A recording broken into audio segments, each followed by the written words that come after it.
our relationship with Islam is under attack from two directions: an outside attack and an inside attack.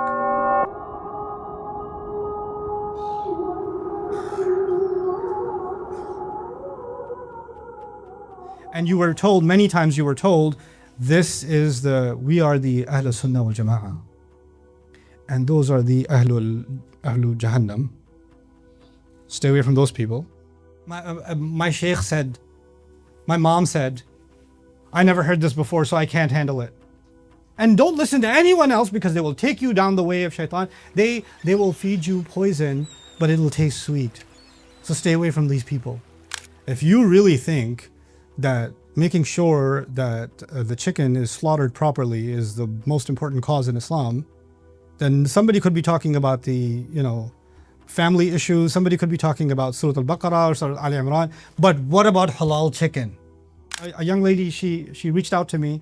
She told me, Ustad, I'm going through deep depression. I used to study Arabic with you. I studied Quran with you for many years. And then I joined a group.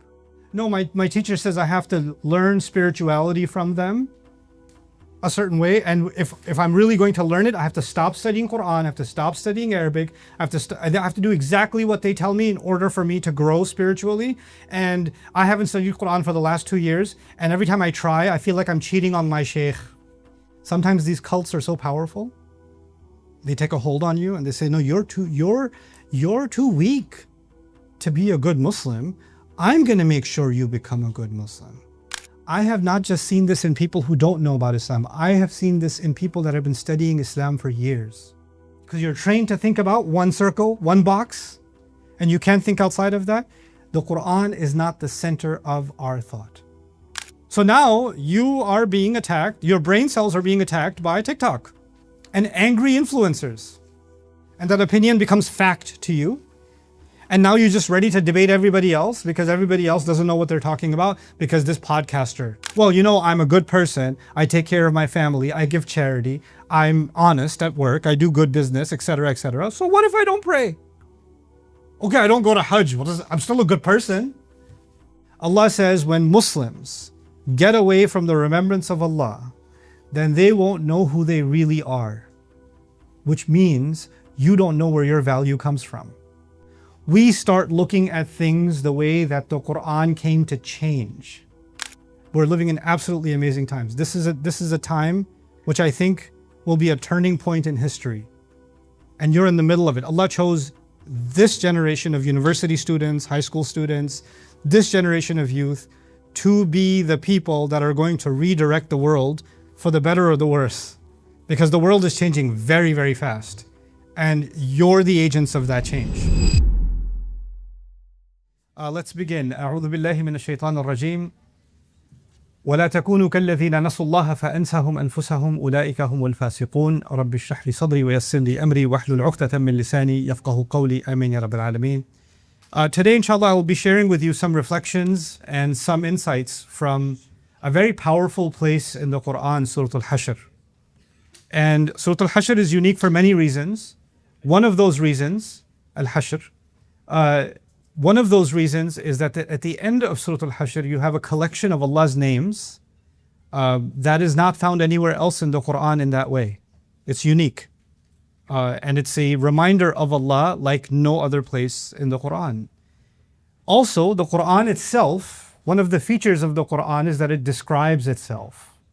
And there are many places in the Quran where Allah identifies the Quran and talks about what the Quran actually is. So there's a self-identification in the Quran going on all the time. But the way that the Quran is described in Surah Al-Hashr and the power of the Quran that's described in Surah Al-Hashr is not described anywhere else. لو أنزلنا هذا القرآن على جبل لرأيته خاشعا متصدعا من خشية الله. This description that Allah gives of the Quran had it come down on a mountain, many of you might be familiar with it. Had it come down on a mountain, it would have collapsed and it would have been crushed by the fear of Allah. This is not found anywhere else in the Quran. Nothing even similar to this is found anywhere else in the Quran. So we've two interesting things. You have a unique dhikr of Allah that's not anywhere else in the Quran, in Surah Al-Hashr. And you have a unique dhikr of the Quran that's not found anywhere else, also in Surah Al-Hashr. So I want to start with these two observations. Then I'll take you one more outside place and then come back here. An interesting thing that happens in the Quran is Allah talks about remembering Him, the dhikr of Allah, and then He talks about the dhikr of the ayat of Allah. So there's two concepts that run parallel, the remembrance of Allah and the remembrance of the signs of Allah. Both of those things. And those who forgot Allah and those who forgot the signs of Allah. There's two separate concepts and sometimes they're intertwined. Similarly, we have this very famous phrase, many of you are familiar, وَاعْتَصِمُوا بِحَبْلِ اللَّهِ جَمِيعًا. Hold on to the rope of Allah. Bihablillah. And many of the mufassirun, and even among the Sahaba, there are opinions that the rope of Allah here refers to the Quran. So Allah is saying, hold on to the Quran, the rope of Allah. In Surah Al-Hajj, Allah will say, وَاعْتَصِمُوا بِاللَّهِ. Hold on to Allah. Instead of saying hold on to the rope of Allah, He says hold on to Allah. So there are two phrases that on the one hand, Allah was saying remember the ayat of Allah, and then He says remember Allah. And now He's saying hold on to the rope of Allah, and then He says also hold on to Allah. So we're seeing an interesting parallel. And the parallel is one of them is the objective, one of them is the goal, and the other one is the means to the goal. So there's the hadaf and there's the wasila. The hadaf, the ultimate objective, is the remembrance of Allah. The way to accomplish that objective is the remembrance of the ayat of Allah. The ayat of Allah are the ultimate way by which we can remember Allah. There is no higher dhikr than that, right? The same way, the concept of holding on to Allah is best explained by holding on to the rope of Allah. So what I'm trying to get at, to start with, is that there is a very deep connection between spirituality, for us Muslims, spirituality, our connection to Allah Himself, and our connection to the Quran. Someone wants to become very aware of Allah, that actually means they have to become very aware of the Quran. Somebody becomes careless about Allah, that means they became careless about the Quran. They are now being put in a kind of equation in the Quran, and that's the first thing I'd like to start with. Now, the ayah that I really want to talk to you about, this again from Surah Al-Hashr, Allah Azza wa Jal says, وَلَا تَكُونُوا كَالَّذِينَ نَسُوا اللَّهَ فَأَنْسَاهُمْ أَنفُسَهُمْ. He says, don't become like those who forgot Allah. Don't become like those who forgot Allah. Now remember, I started, but I'll quiz you a little bit. There are two unique things in Surah Al-Hashr that are coming after this. What are those two unique things? A unique description of Allah and a unique description of the Quran. The Quran, both of those things. And before both of those, which are amazing ayat of remembrance, of dhikr of the Quran and dhikr of Allah. Before them, Allah says, don't become like those who forgot Allah. And as a result, He made them forget themselves. فَأَنْسَاهُمْ أَنفُسَهُمْ. This sounds easy to say, that He made them forget themselves, but it's confusing. What does that mean? How does someone forget themselves? Nobody here forgets themselves. Actually, you remember yourself first before anything else. You always look out for number one. So what does Allah mean? If you don't remember Allah, you forget yourself. Mufassirun were battling this question.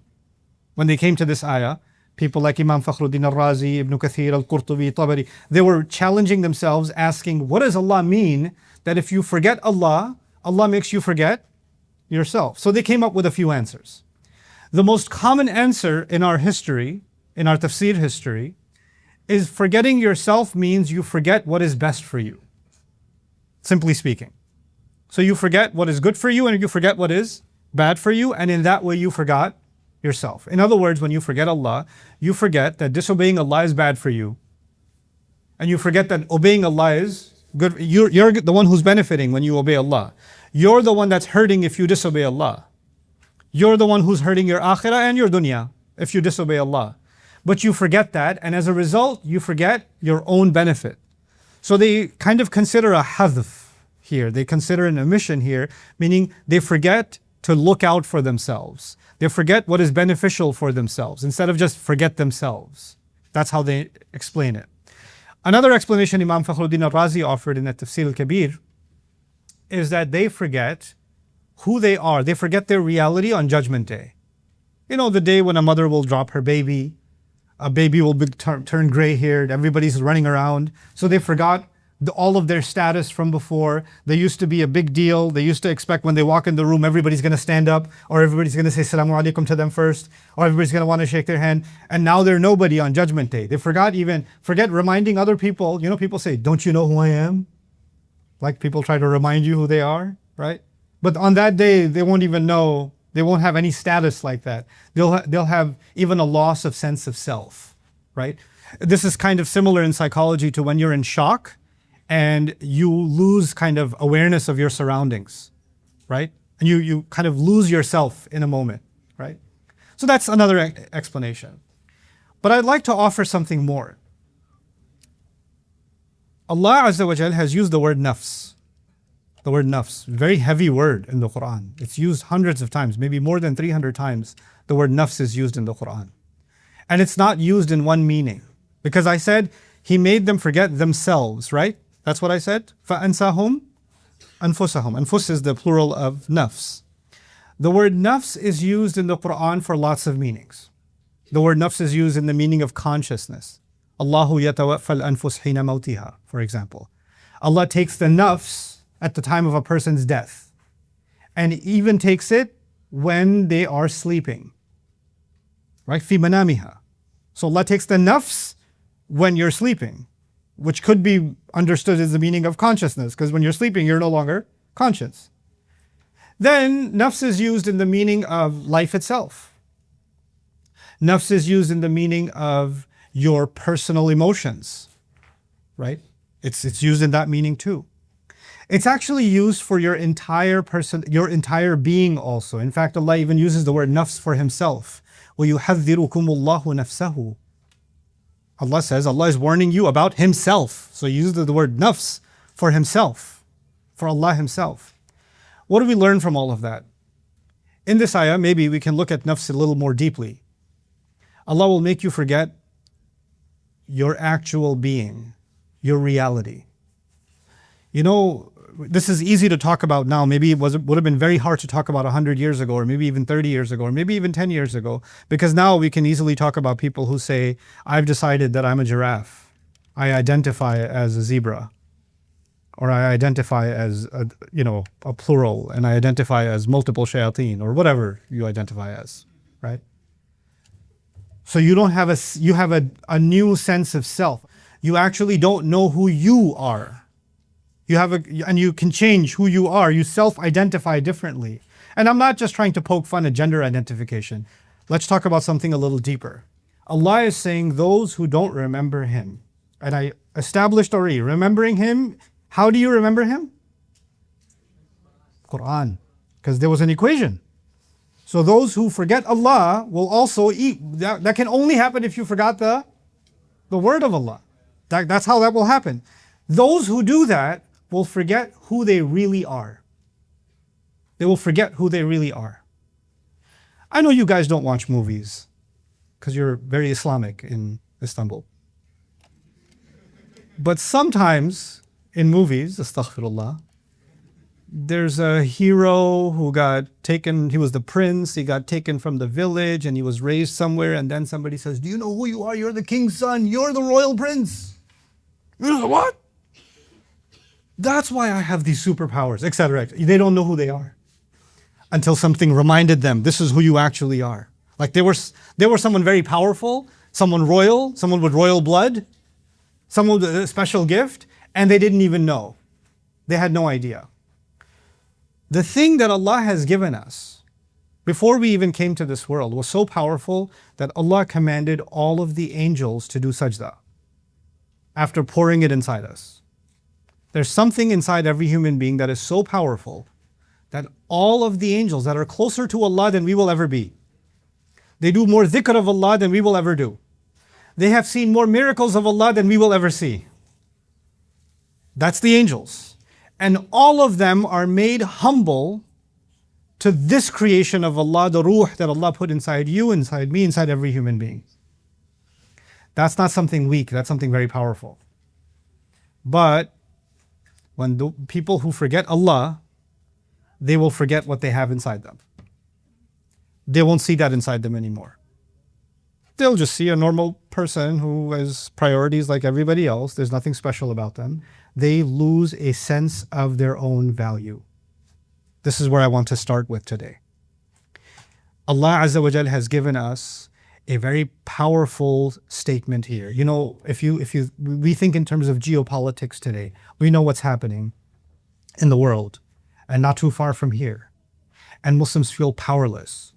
And they feel like we don't have the economic or the political or the military or the strategic or the global influence and resources and mechanisms by which we can do what we want, or we can bring justice the way we want. Our hands are tied in so many ways all over the world. We feel our hands are tied. Notice for a second, who were the Sahaba? If you were a political scientist at the time of the Seerah, if we took a political scientist and we took him in a time machine and took him back to the Seerah, and he's looking at the Sahaba in Mecca, is he looking at people that are politically relevant? Is he looking at people that are an economic powerhouse or media influencers or... I mean, we measure power in money, politics, influence, fame. This is the currency of power, right? Which of these currencies do those people have? They don't have any of them. Okay, maybe they got those currencies when they moved to Medina. Okay, so the Sahaba are now in Medina and they're eating one meal a day. And they're going to fight, but not everybody has a sword.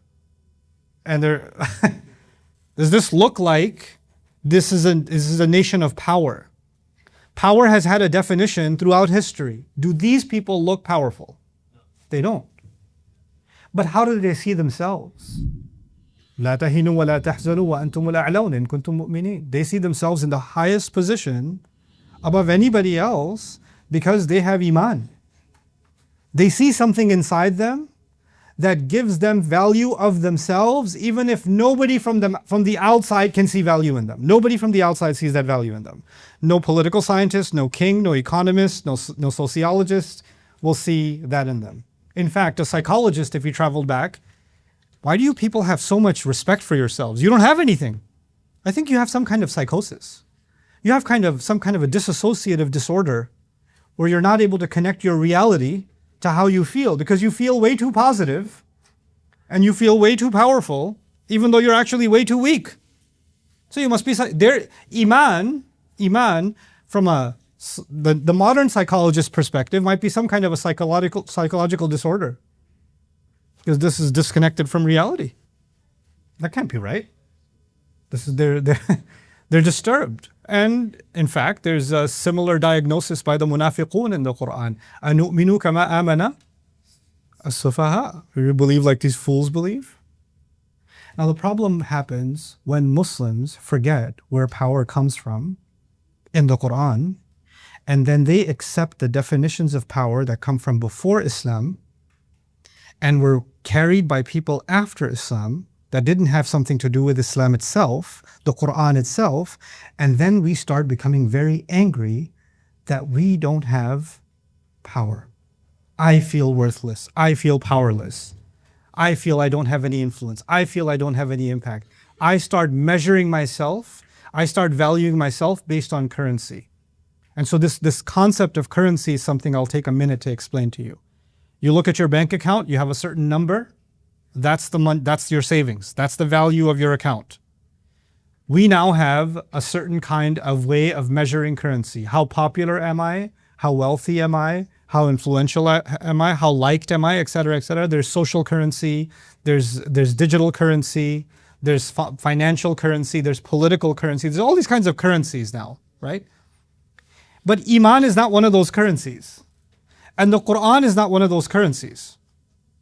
Now, you know, if nobody knows you and you have Iman and you walk into a restaurant, nobody's going to treat you like a VIP because you have Iman. Wait, have a seat. Ahlul Iman walked in.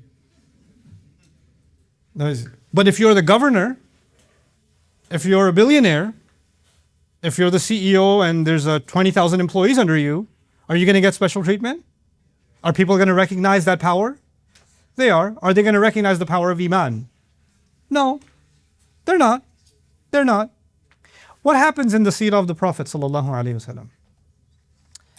You know, the Sahaba came to the Prophet sallallahu alaihi wasallam, and they were in Mecca. They were the weakest of the society.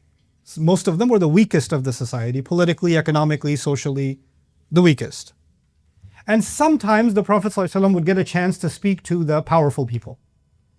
He would get a chance to speak to the wealthy, the leaders, the heads of tribes. And Allah says, you know, about the people who are with him, who have no power. He says, وَاصْبِرْ نَفْسَكَ مَعَ الَّذِينَ يَدْعُونَ رَبَّهُمْ بِالْغَدَاةِ وَالْعَشِيِّ يُرِيدُونَ وَجْهَهُ. Be patient and commit yourselves to those who are with you and they remember their Rabb in night and day. Who acknowledged them? The Quraysh didn't acknowledge them. Society didn't acknowledge them. Who's acknowledging them? Allah is acknowledging them. These are the people who remember Allah and Allah remembers them. Right?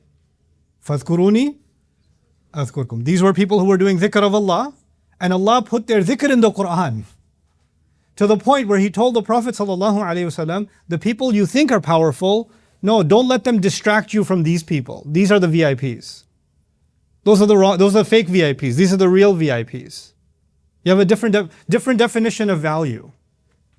Allah says when Muslims get away from the remembrance of Allah, then they won't know who they really are. Which means you don't know where your value comes from. So you and I start judging value the same way someone who does not have Iman judges value. Our value system becomes surface.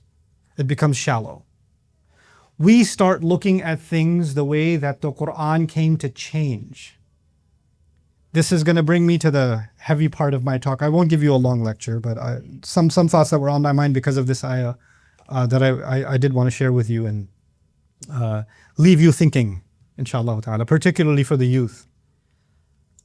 The first thing I want to share with you is that in this half of my talk with you, is that our relationship with Islam is under attack from two directions: an outside attack and an inside attack.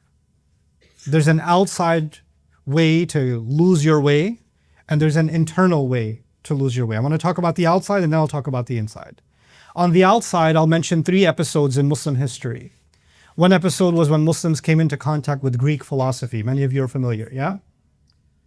And the philosophers were making rational arguments, and human beings are just purely rational, and Greek logic came, and Muslims had to respond to that.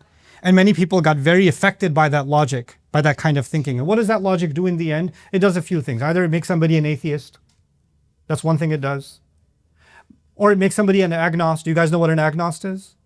I don't know. Could be, could not be. Who knows? Right? That's what they become. They become moral relativists. I mean, this is good. What's good and what's bad? Who knows?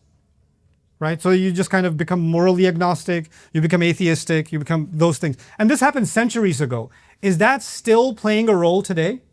Yeah, it happened. And it's still playing a role. That was one kind of external attack. And its effects are still here, even though philosophy, in a sense, died. But its effects are still alive. Another wave of attack that came was a kind of perennialism. And I'll explain what that means. It means, look, you have to be spiritual in the end, but even Hindus are spiritual. Buddhists are also spiritual. Christians are also spiritual. There are other religions that are spiritual, and every religion says be kind to your neighbor. Every religion says be nice to your mom. Every religion says give charity. Every religion says be humble, be grateful. So we're all the same. It's really just, okay, you go to a temple, I go to a mosque, but in the end, it's all just we're just one big happy spiritual family, right? So why can't we all just why do we have to emphasize our differences? That sounds really nice. That sounds really nice. You could bring a bunch of people from different religions and say, hey, you like being nice to neighbors too? I haven't seen it, but okay. Me too. Right? We believe in the same values, basically the same. What's actually going on? Well, if that's what we have in common, let's focus on what we have in common, and the other things must not be that important. right? So what happens to people within a certain religion, even within Islam? Well, you know, I'm a good person. I take care of my family. I give charity. I'm honest at work. I do good business, etc., etc. So what if I don't pray? Okay, I don't go to Hajj. I'm still a good person. You know what's the important thing in Islam is to be a good person. Your clothing doesn't make you a good person. Your little tajweed class doesn't make you a good person. Well, so what if you memorize the Quran? That doesn't make you a good person. Of course, you have never heard something like this before, have you? Or you have? This was actually a philosophy. In India, for example, there was Deen-e-Ilahi by Akbar, right? Who basically took some things from Hinduism, some things from Islam, something from Buddha, mixed it all up, made a masala and said, here, the first 1,000 years of Islam are done. The next Al-Faisani, meaning he said that the next 1,000 years we'll have this new religion which mixes all the other religions together. Let's just have a mishmash and just be spiritual. This is, by the way, I've seen some of this in America. You go to California and you see a guy like a surfer dude and he's got like a t-shirt on with a hilal and a Star of David and a crucifix and a yin and yang. And he's got all of them. On his t-shirt and on his car, he's got all those stickers. Peace, man. Right. What's the point of that? The point of that is to water down the religion so there's nothing left of your religion. By the way, if your religion is like every other religion, then do you really have a unique identity? You don't. You no longer have an identity, right? And that wave also came in our history. This is not a new thing. This came centuries ago. But do we still see the effects of that philosophy today? Yeah, so we see the effects of Greek philosophy in the form of atheism, agnosticism, and other things. We see the effects of this perennialism in the form of I am spiritual but not Islamic. You see this kind of wave. And then there's a third wave. And the third wave, of course, was science, the scientific revolution, which changed everything. Because now we don't have to worry about spirituality because we don't know if there's such a thing as a spirit. It's not scientifically provable. We don't have to worry about Greek logic because Greek logic is not getting us into scientific discovery. Philosophy is dead. Spirituality is dead. The new king is science. And science will get us truth. Science is going to move us forward. Science will give us invention and industry and engineering and new products and services. It'll move society forward. This is the way you find the truth. And when the world became obsessed with science at the turn of the last couple of centuries, as a result of that, there was actually huge developments in science all of a sudden. Massive developments in science. So we see, when you see a return on investment, you start thinking, yeah, this works. And you know what's crazy? With science comes materialism. So with philosophy came atheism and agnosticism. With perennialism came kind of your religion gets watered down. And with science came what? Materialism. Because science is a focus on what? Material. It's physics, it's chemistry, it's biology. It's the material part of the human being. If you're studying the human being and you say, nafs means myself, what does a scientist see as themselves? Brain cells, heart, organs. This is myself. Is there anything more to myself? No, it doesn't show up on a scan. This is what the self is. That's all there is to it. So if you want to study yourself, this is what you study, right? So spirituality, after the scientific revolution, needs to be replaced with psychology. We don't need spirituality, we need psychology. We need to study psychiatry. We need to study chemical imbalances. Because all of your behaviors in the end are just neurons firing and chemical processes. That's all you are. There's nothing more to you. You're just a blob of chemicals. That's what your existence is. And if that is the case, what goes away with it? Well, since there is no real thing such as spirituality, how do you explain religions? Well, religions must be a psychological disorder. Religions must be people that they're just not scientific enough. That's why they're religious. If they were scientific, they wouldn't be religious. So you have to pick whether you're a science person or a religion person. And if you're intellectual, you'll pick science. And if you're not that smart, you'll pick religion. This is the choice you have, right? By the way, before, people used to say, if you're smart, you'll pick philosophy. And if you're stupid, you'll pick religion. And before that, and after that, they said, if you're smart, you'll just take the general spirituality. But if you're stupid, you'll be very hardline about your religion. And now they say, well, if you're smart, you'll pick science. But if you're not that sophisticated, you'll just choose your religion, right? Is this a conversation that's alive and well today? Yeah. You know what's crazy? As many of you may not be familiar with this, and I recommend a book. I've recommended it in previous lectures. It's called Ideology of the Future by Dr. Fariduddin. It's brilliant. When Einstein showed that Newton was wrong, because Newton said matter can neither be created nor destroyed, right? So matter is forever. It's lam yalid wa lam yulad. That's what his definition of matter is. But Einstein showed that matter can be converted into what? Energy. So matter can be destroyed. Did you know that at that time, scientists in Germany, scientists in France, scientists in America, scientists in England went into deep depression?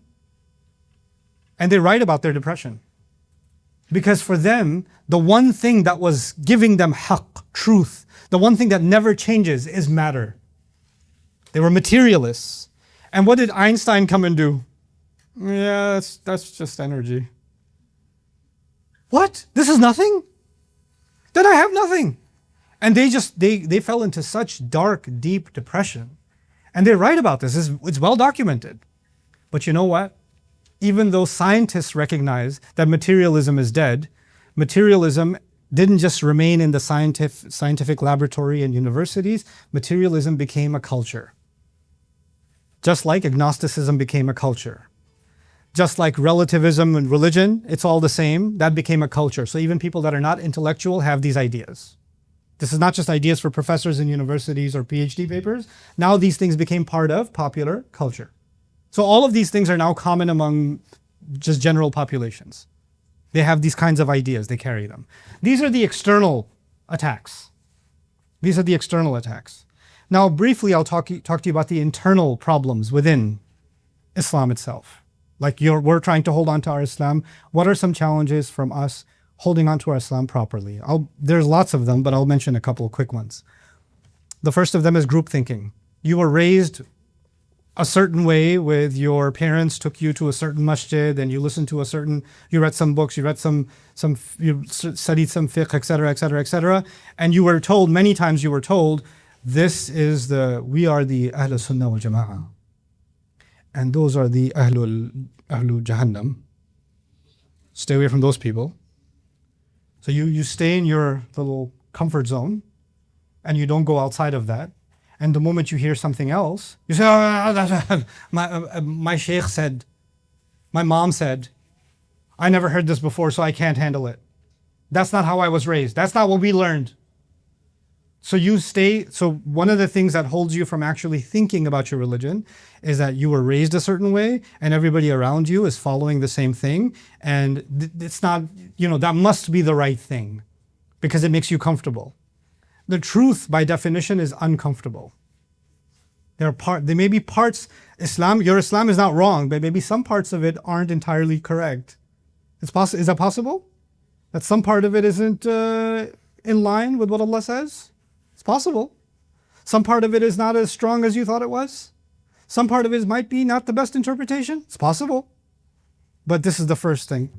The second thing is seeking validation. You only want to listen to someone who reinforces the ideas you already have.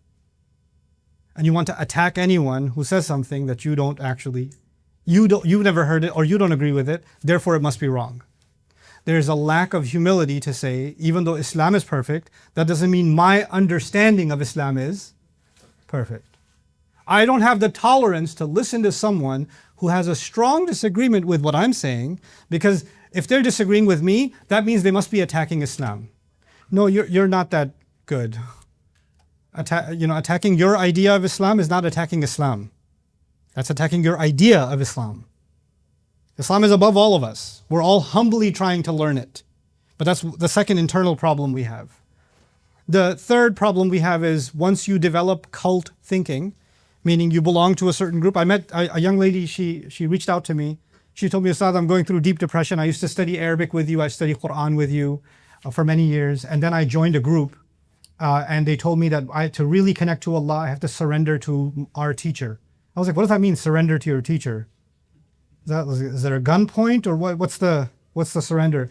No, my teacher says I have to learn spirituality from them a certain way, and if I'm really going to learn it, I have to stop studying Quran, I have to stop studying Arabic, I have to do exactly what they tell me in order for me to grow spiritually. And I haven't studied Quran for the last 2 years, and every time I try, I feel like I'm cheating on my sheikh. And then I told them that I've been secretly studying Surah Al-Baqarah, and they got very upset with me. They said, you're not spiritually ready. Well, how is that going to help you if you're not ready spiritually? So what should I do? I was like, I'm pretty sure you're asking me is also cheating on your sheikh. Sometimes these cults are so powerful. They take a hold on you and they say, no, you're too weak to be a good Muslim. I'm going to make sure you become a good Muslim. You're just a child. Grown woman, the teacher told her, you're just a child. Spiritually, you're nothing. You're nothing. You need to trust the process, stick with this cult, and don't listen to anyone else because they will take you down the way of shaitan. They will feed you poison, but it'll taste sweet. So stay away from these people.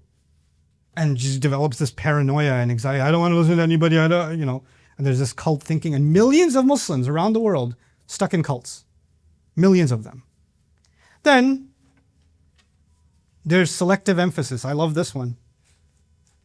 What that means is your Islam is dependent on what's most important to you. If you really think that making sure that the chicken is slaughtered properly is the most important cause in Islam, then somebody could be talking about the, family issues. Somebody could be talking about Surah Al-Baqarah or Surah Al-Imran. But what about halal chicken? I never hear you talk about halal chicken. Somebody else makes riba their entire religion. Somebody else makes, makeup their entire religion. Somebody else makes hijab their entire religion. Somebody else makes politics their entire religion. Somebody else you take one thing. You take one thing and then you say, yeah. Okay, these other stuff. But this, tell me about this. What about this?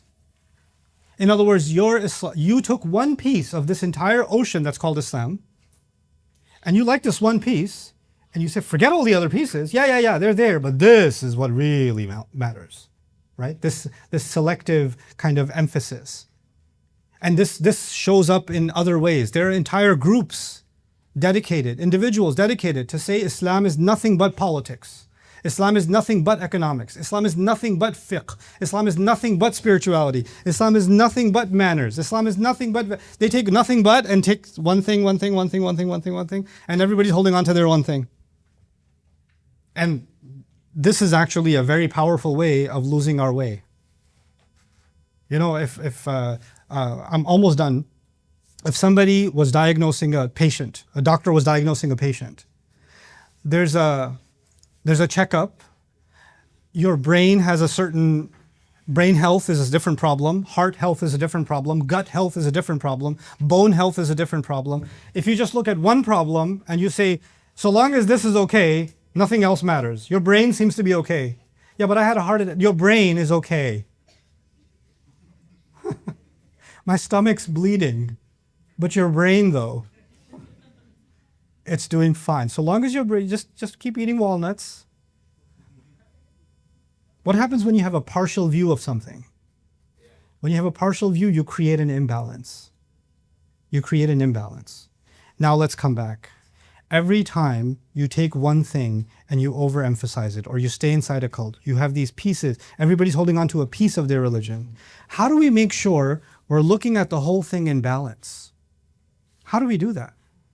Allah Azza wa Jal revealed to us this book, and He called this book itself Al-Mizan. وَأَنزَلْنَا مَعَهُمُ الْكِتَابَ وَالْمِزَانِ لِيَقُومَ النَّاسُ بِالْقِسْطِ. The Quran itself is balance. What does that do? It takes all the parts that are important and gives the importance to the big things and less importance to the less important things, but doesn't skip anything. But the more you get away from the Quran, the more you're going to find one piece or another piece or another piece, and you're going to hold on to it for dear life, and you're going to skip on so many other things that the Quran was actually talking about. I have not just seen this in people who don't know about Islam. I have seen this in people that have been studying Islam for years. And I talk to them about the Quran and they're like, I never thought about that. I was like, you're a hafiz. You do muraja'ah of the Quran. You review the Quran every week. You never thought about that? Yeah, it's like I'm reading this ayah for the first time. Like, this ayah is slapping you every week. Yeah, but you don't, because you're trained to think about one circle, one box, and you can't think outside of that. The Quran is not the center of our thought. So now I conclude. There are external problems and there are internal challenges. And the only answer to both of them is a civilization, an entire generation of youth that learn to hold on to the Quran spiritually and intellectually. To become a nation of tadabbur on the Quran. Holistically.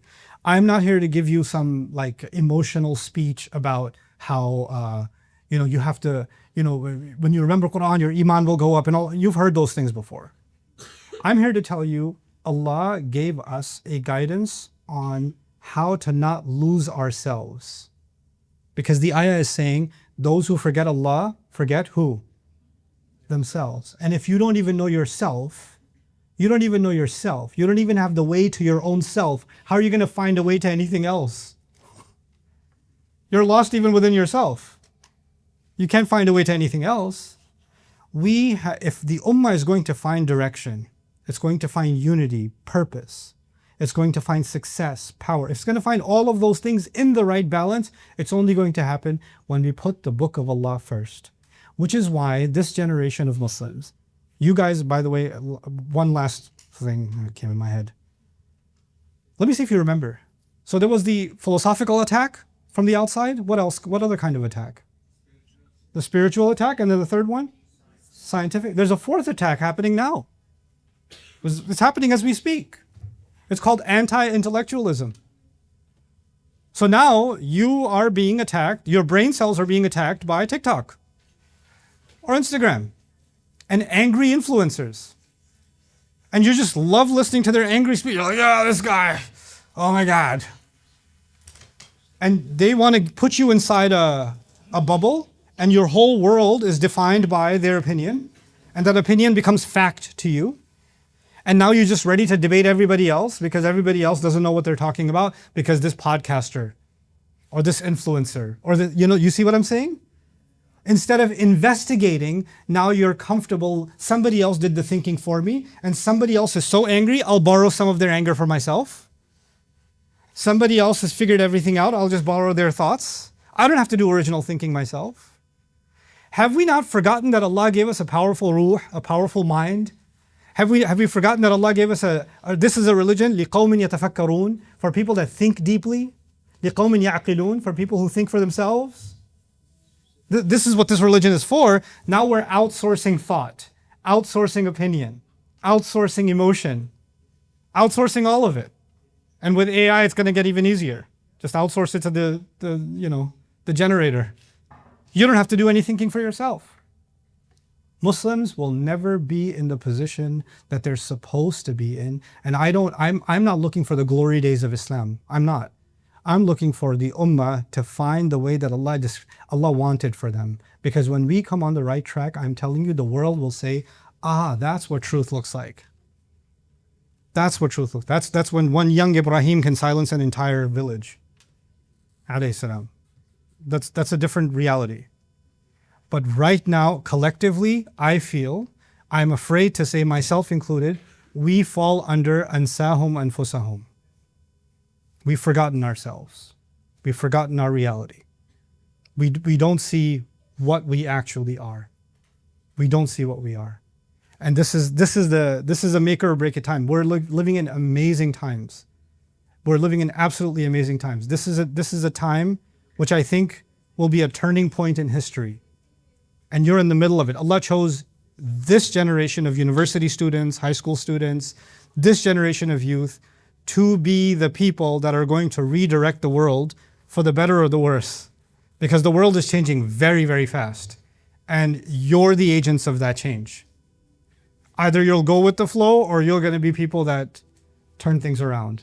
And I pray that you are the people that hold on to the Quran like no generation before us has ever held on to the Quran to find that way. Jazakumullahu khairan. Assalamu alaikum wa rahmatullahi ta'ala wa barakatuh.